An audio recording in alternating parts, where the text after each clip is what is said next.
Hostel ಕಟ್ಟಡದಿಂದ ಬಿದ್ದು ವಿದ್ಯಾರ್ಥಿನಿ ಸಾವನ್ನಪ್ಪಿದ್ದಾಳೆ. 20 ವರ್ಷದ ನಯನಾ ಮೃತ ವಿದ್ಯಾರ್ಥಿನಿಯಾಗಿದ್ದು, ದೊಡ್ಡಬಳ್ಳಾಪುರದ ಗೀತಂ ಯೂನಿವರ್ಸಿಟಿಯಲ್ಲಿ ಹಾಸ್ಟೆಲ್ ಕಟ್ಟಡದಿಂದ ಬಿದ್ದು ಸಾವನ್ನಪ್ಪಿರುವಂತಹ ಘಟನೆ ನಡೆದಿದೆ. ಲಿಫ್ಟ್ ಮಾಡಲು ಬಿಟ್ಟಿದ್ದ ಜಾಗದಲ್ಲಿ ಬಿದ್ದು ಮೃತಪಟ್ಟಿರುವ ಶಂಕೆ ವ್ಯಕ್ತವಾಗಿದೆ.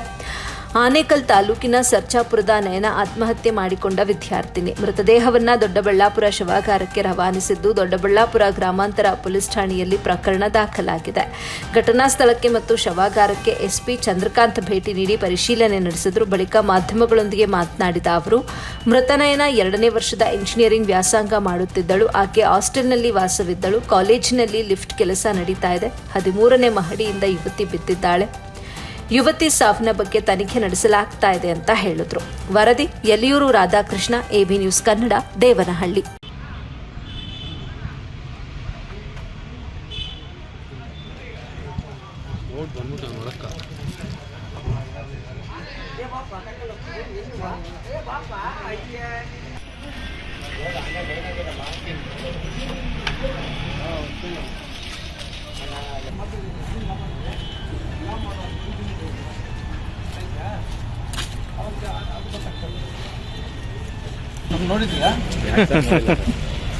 ದೊಡ್ಡಬಳ್ಳಾಪುರ ಗ್ರಾಮಾಂತರ ಪೊಲೀಸ್ ಸ್ಟೇಷನ್ ವ್ಯಾಪ್ತಿಗೆ ಬರ್ತದೆ.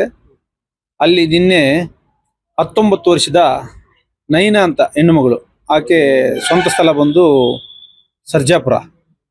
ಅವರು ಇಲ್ಲಿ ಕಳೆದ 2 ವರ್ಷದಿಂದ ಸೆಕೆಂಡ್ ಸೆಮಿಸ್ಟ್ರಿಗೆ ಹೋಗ್ತಾ ಇದ್ದಾರೆ, BE ಸಿವಿಲ್. ನಿನ್ನೆ ಸೂಸೈಡ್ ಆಗಿದೆ. ಮೇಲೆ 13ನೇ ಮನೆಯಿಂದ ಕೆಳಗೆ ಬಿದ್ದು ಸತ್ತಿದ್ದಾಳೆ. ಅದರ ಬಗ್ಗೆ ಈಗ ತನಿಖೆ ಪ್ರಾರಂಭ ಆಗಿದೆ. ಈಗ PM ಮಾಡಿ ಅವ್ರ ಪೇರೆಂಟ್ಸ್ ಕೊಟ್ಟಿದ್ದೀವಿ. ಮುಂದಿನ ತನಿಖೆಯನ್ನು ನಾವು ಕೈಗೊಳ್ತೀವಿ, ಕಾನೂನು ರೀತಿ ಕ್ರಮ ಕೈಗೊಳ್ತೀವಿ.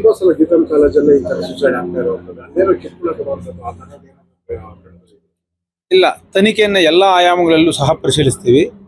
ಏನಾದರೂ ಆ ಥರ ಇದ್ರೆ ಕಾನೂನು ರೀತಿ ಕ್ರಮ ಕೈಗೊಳ್ತೀವಿ. ಈಗಾಗಲೇ ಅದಕ್ಕೆ ಸಂಬಂಧಪಟ್ಟಂತೆ ಪ್ರಕರಣ ದಾಖಲು ಮಾಡಿದ್ದೀವಿ. ತನಿಖೆನೂ ಸಹ ಆರಂಭ ಆಗಿದೆ. PGಯಲ್ಲಿ ಇರಬೇಕಾದ್ರೆ ಸಂಪೂರ್ಣ ಆದ್ಮೇಲೆ PGಗೆ ಮಕ್ಕಳನ್ನ ಬಿಡಬೇಕಾಗಿರೋದು ಸರ್. ಆದ್ರೆ ಲಿಫ್ಟ್ ನೂತನ ಕಟ್ಟಡಕ್ಕೆ ಅರ್ಧಪರ್ಧದಲ್ಲೇ ಮಕ್ಕಳನ್ನ ಬಿಡುವಂಥದ್ದು ಈಗ ಅದನ್ನು ಕೂಡ ಸಹ ತನಿಖೆಯಿಂದನೇ ಮಾಡಬೇಕಾಗಿದೆ. ನಾನು ಸ್ಪಾಟ್ಗೆ ಹೋಗಿ ಬಂದಿದ್ದೀನಿ. ಅದು ಏನು ಯಾರ್ದು ಲೆಕ್ಕನ ಇದೆ ಅನ್ನೋದ್ರ ಬಗ್ಗೆ ತನಿಖೆಯಿಂದ ದೃಢಪಡುತ್ತದೆ. ಅದರಂತೆ ಕಾನೂನು ರೀತಿ ಕ್ರಮ ಕೈಗೊಳ್ತಾರೆ. ಈಗ ಯುವತಿಗೆ ಏನಾದ್ರು ಪ್ರೀತಿ ಪ್ರೇಮ ಈ ತರದ್ದು ಏನಾದ್ರು ಇತ್ತು, ಆಕೆ ಏನಾದ್ರು ಆತ್ಮಹತ್ಯೆ ಮಾಡ್ಕೊಳ್ಳ? ಇಲ್ಲ, ಅದ್ರ ಬಗ್ಗೆ ಯಾವುದೇ ಆಸ್ ಆಫ್ ನಾವು ಏನು ಮಾಹಿತಿ ಇಲ್ಲ.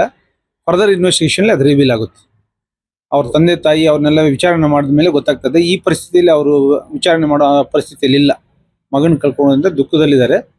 ಸೊ ಮುಂದಿನ ತನಿಖೆ ಅದು ದೃಢಪಡುತ್ತೆ. Thank you.